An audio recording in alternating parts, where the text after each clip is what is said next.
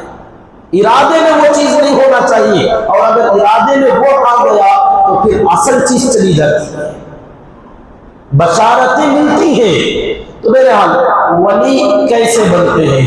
حضرت قاضی ثناء اللہ صاحب پانی پتی رحمۃ اللہ علیہ نے فرمایا ہے، ولی بننے کا ایک ہی طریقہ ہے، وہ یہ کہ نبی کی صحبت میں آدمی رہے۔ نبی کی، بڑی عجیب بات ہے، نبی کی صحبت میں رہے۔ تو کہیں گے نبی کہاں ہے؟ نبی نہیں ہے، تو جو لوگ نبی کی صحبت میں تھے ان کی صحبت میں رہے۔ یعنی صحابہ کہاں ہیں؟ صحابہ نہیں ہے، تو جو صحابہ کی صحبت میں تھے ان کی صحبت میں رہے۔ مطلب تابعین کہاں ہیں حضرت؟ تو ان کی صحبت میں جو تھے ان کی صحبت میں رہو۔ تابعین انہوں نے نہیں ہے نا، تو جو ان کی صحبت میں تھے، جو ان کی صحبت ایک بعد دیگرے نقلم بعد نقل، ایک سے ایک ہوتے چین ہے یہ سلسلہ در سلسلہ چلتے آیا ہے۔ کڑیاں ملتی ہوئی آتی ہیں کہ نبی کی صحبت میں صحابہ کی صحبت میں حضرات تابعین، اور تابعیوں کی صحبت میں تابعی، ان کی صحبت میں محدثین، ان کی اس میں فقہاء، اولیاء اللہ والے، علماء، حفاظ، یہ ایسے ایسے سلسلے چلتے چلتے چلتے چلتے آج بھی وہی اللہ والے مدرسوں میں، مسجدوں میں، خانقاہوں میں جگہ جگہ جو بیٹھے ہیں یہ نسبت یافتہ لوگ ہیں، ایک دوسرے کے ساتھ چین لنک ہے، تو جو اس چین میں جڑا ہوا ہے ان کی صحبت میں بیٹھے۔ تو ولی بننے کے 3 کام ہوئے، ایک اللہ کا ذکر کثرت سے کرنا، دوسرے اللہ کے نبی کی اطاعت ہر حال میں کرنا، تیسرے اللہ کے نیک بندوں کی صحبت اختیار کرنا۔ تو ولی بننے کے 3 فارمولے، کثرت، اطاعت، صحبت۔ اللہ کے ذکر کی کثرت، اللہ کے نبی کی اطاعت، اور جو لوگ ان کی صحبت میں رہے ہیں ان کی صحبت۔ اس کے بغیر ولی ناممکن، بن ہی نہیں سکتا آدمی۔ اپنے گھر میں بیٹھے میں اپنی طرف سے کر لوں گا، ہو سکتا آپ ذکر کرو گے، قرآن پڑھو گے، نماز بھی پڑھو گے، عبادت بھی کرو گے، لیکن کسی کی صحبت کیوں ضروری؟ کیونکہ زندگی میں کبھی نہ کبھی کوئی ایک ایسا واقعہ، ایک ایسا موڑ آتا ہے جہاں اکیلا آدمی گمراہ ہو سکتا ہے، اسے سنبھالنے کے لیے کوئی سنبھالنے والا اس کا استاذ چاہیے، اس کا بڑا چاہیے۔ جیسے مثال دوں، بات طویل ہو جائے گی، ایک مثال دے کے بعد ختم کرتا ہوں۔ تمام صحابہ کرام نبی کی صحبت میں رہ کر ولایت کا وہ مقام حاصل کیا جو نبیوں کے بعد میں سب سے بڑا مقام، تمام مخلوق میں کوئی صحابہ کی طرح نہیں ہو سکتا نبیوں کے بعد۔ لیکن ان صحابہ کا بھی ایک ٹائم ایسا آیا تھا، ایک وقت ایسا آیا تھا کہ ان صحابہ کو کسی سنبھالنے والے شخص کی ضرورت تھی۔ اگر وہ نہ سنبھالتا تو صحابہ کے بھی سنبھلنا مشکل ہو گیا تھا۔ کب؟ جس وقت اللہ کے نبی صلی اللہ علیہ وسلم دنیا سے پردہ فرما گئے، آقا کا انتقال ہوا، تو حضرت عمر فاروق رضی اللہ عنہ جیسے جلیل القدر صحابی تلوار لے کے مسجد نبوی میں آ کر کھڑے ہو گئے۔ کہا کیا بول رہے ہو؟ کہا نبی کا انتقال ہو گیا۔ جھوٹ مت بولو، جو بولے گا نبی کا انتقال ہو گیا گردن اڑا دوں گا۔ میرے نبی مرے نہیں ہیں، میرے نبی مرے نہیں ہیں، بس ہمارے نبی آرام فرما رہے ہیں، اللہ کی ملاقات کو گئے، جیسے حضرت موسیٰ علیہ السلام طور پہاڑ پر گئے تھے، 40 دن کے بعد واپس آئے، میرے نبی بھی معراج میں گئے ہیں، دوبارہ واپس آئیں گے، آپ اٹھیں گے ہمارے سامنے مسجد میں آئیں گے، نبی کو مردہ مت کہو۔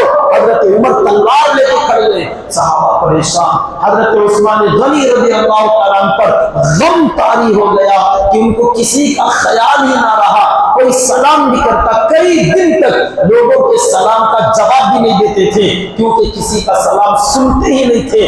ایسا طاری ہو گیا تھا نبی کی موت کا، فراق کا اثر۔ حضرت علی رضی اللہ تعالیٰ ایک دم گم سم ہو کر گھر میں بیٹھ گئے، نکلنا چھوڑ دیا، میل جول چھوڑ دیا۔ یہ بڑے بڑے صحابہ کا یہ حال تھا، تو باقی صحابہ کا کیا حال؟ سب پریشان۔ یہ ایسا حال تھا کہ اولیاء کرام ہونے کے باوجود اس وقت میں ان کو کسی کے سنبھالنے کی ضرورت تھی، تو اس وقت میں جس نے سنبھالا ان صحابہ کو وہ حضرت ابوبکر صدیق رضی اللہ عنہ اکیلے تھے۔ وہ آئے، سفر میں گئے تھے، دوسری جگہ ان کی دوسری بیوی رہتی تھی، وہاں گئے تھے، نبی کی اجازت سے آنے میں لیٹ ہو گیا، تب تک یہ ہنگامہ مدینے میں ہوا۔ لوگوں سے پوچھا کیا ہوا؟ کہ نبی کا انتقال ہو گیا۔ اندر گئے، جا کے پردہ ہٹا کے دیکھا، آپ کی روح پرواز کر گئی ہے، آپ کی پیشانی مبارک پر بوسہ دیا اور فرمایا نبی جی اللہ آپ پر 2 موتیں طاری نہیں کر سکتا، ایک بار موت آ گئی ہے، دوبارہ اللہ آپ پر موت طاری نہیں کرے گا۔ واپس آئے اور آ کر دیکھا حضرت عمر جوش میں بولے جا رہے، کہا عمر بیٹھ جاؤ، عمر بیٹھ جاؤ، سننے کو تیار، کسی کی بات نہیں سن رہے حضرت عمر رضی اللہ عنہ۔ حضرت ابوبکر اکیلے ان کو چھوڑ دیے، آئے ممبر پر کھڑے ہوئے اور کہا لوگوں ادھر آؤ، جمع کیا اور کہا وما محمد الا رسول قد خلت من قبله الرسل افان مات او قتل انقلبتم على اعقابكم۔ اب یہ آیتیں پڑھنے لگے اور فرمایا من کان یعبد محمدا فان محمدا قد مات ومن کان یعبد رب محمد فان ربه حی لا يموت۔ ایسے جملے تھے جو بجلی بن کر صحابہ خواب گرے. حضرت عمر رضی اللہ عنہ کہتے ایسا لگ رہا تھا یہ وما محمد الا رسول کی آیتیں شاید آج ہی اتری ہے، اس سے پہلے نہیں آئی. حالانکہ بہت پہلے ہم نے پڑھا تھا، بھول گئے تھے، مطلب ذہن میں نہیں تھا وہ. حضرت ابو بکر نے سمجھایا کہ دیکھو اللہ کے نبی بھی تو ایک اللہ کے رسول ہیں، جیسے بہت سارے رسول دنیا میں آئے چلے گئے ویسے یہ بھی چلے گئے. یاد رکھو جو محمد صلی اللہ علیہ وسلم کی عبادت کرتا تھا ان کا یہ رب تو چلا گیا، یہ محمد رب نہیں تھے، رب کے رسول تھے، اور جو رسول کے رب کی عبادت کرتا تھا وہ رب زندہ ہے، کبھی مر نہیں سکتا. تو اب لوگوں کو ہوش آیا، سمجھ میں آیا، سب لوگ ماننے لگے کہ ہاں ہمارے نبی کا پردہ ہو گیا، انتخاب فرما گئے. تو یہ بات میں اس لیے کہنا چاہتا ہوں کہ کبھی نہ کبھی ایسا موڑ ہر بڑے آدمی کی زندگی میں بھی آتا ہے جہاں اس کے پھسلنے کا چانس ہوتا ہے. اس وقت میں اس کے کسی بڑے سرپرست ذمہ دار ایسے سلجھے ہوئے ایسے سمجھے ہوئے ذمہ دار کی ضرورت ہوتی ہے جو اس وقت میں سنبھالے، کہے کہ بیٹا نہیں یہاں ایسا نہیں، ایسا کرنا چاہیے، یا اس موقع پر جذباتی نہیں ہونا چاہیے، یہاں تمہیں یہ فیصلہ لینا چاہیے. اس لیے یہ صحبت جو ہے آدمی کو غلط راستے پر جانے سے بچاتی ہے. اسی لیے فرمایا کہ صحبت با اولیاء بہ از 100 سالہ عبادت بے ریا. نیک لوگوں کی ایک گھڑی، ایک چند سیکنڈ کی صحبت 100 سال کی عبادتیں بے ریا عبادت سے بہتر ہے. حضرت تھانوی رحمۃ اللہ علیہ سے حضرت مفتی شفیع صاحب رحمۃ اللہ علیہ نے عرض کیا حضرت یہ اوور ہو گیا، نہیں بہت زیادہ ہو گیا کہ 100 سال عبادت کو بھی بے ریا اخلاص والی عبادت سے بھی بہتر ہے کسی اللہ والے کی صحبت میں تھوڑی دیر بیٹھ جانا. یہ اوور ہو گیا، زیادہ ہو گیا نا. یہ کیسے بول سکتے ہیں کہ ایک تھوڑی دیر کسی ولی کی صحبت میں بیٹھ جانا 100 سال کی بے ریا عبادت سے بھی اچھا ہے. حضرت تھانوی رحمۃ اللہ علیہ نے فرمایا یہ شعر بولنے والے نے بول دیا، اگر انہوں نے نہ بولا ہوتا تو میں یہاں کہتا بہ از 1,00,000 سالہ عبادت بے ریا، کہ 1,00,000 سال کی بے ریا عبادت سے بہتر ہے کسی ولی کی صحبت میں تھوڑی دیر بیٹھ جانا. تو کہا حضرت یہ تو اور زیادہ اوور ایکٹنگ ہو گئی، یہ کیسے کہہ سکتے ہیں؟ کہا سنو آدمی عبادت چاہے 100 سال کرے یا 1000 سال کرے، ایسے عبادت کرنے والے کو گمراہ کرنا شیطان کے لیے چٹکی بجانے کا کام ہے. ذرے میں لے کے چلا جائے گا، لیکن جو کسی اللہ والے کے ساتھ میں رہے گا نا اسے گمراہ کرنا شیطان کے لیے بس کی بات نہیں. یہ جو بھی مسئلہ شیطان لائے گا یہ فوراً وہاں جائے گا، حضرت کیا ہے وہ صحیح کریں گے، اب یہ شیطان کو بھگا دے گا. تو ایمان کی حفاظت اللہ والوں کی صحبت سے ہوتی ہے. عبادت سے تو ترقی ملتی ہے لیکن حفاظت اللہ والوں کی صحبت میں مجالست میں ملتی ہے. بہت لمبا عنوان ہے، ہو سکتا ہے اس پر اگر بات کریں کئی گھنٹے. اللہ تعالیٰ اولیاء کو کیا دینے والے اور اولیاء کی پہچان کیا ہے، عبادتیں کیسی، ان کی ریاضتیں، مجاہدیں، تقوی، طہارتیں اور ان کے معاملات، معاشرت، اس پر روشنی ڈالی جائے. میں سمجھتا ہوں کئی دن اس پر بات کی جا سکتی ہے. بہرحال مختصراً میں نے عرض کیا اللہ تعالیٰ سے دعا کریں کہ اللہ رب العزت ہمیں بھی اپنے نیک بندوں میں شمار فرما لے. آمین. سبحان اللہ و بحمدہ، سبحانک اللہم وبحمدک ونشہد ان لا الہ الا انت ونستغفرک ونتوب الیک.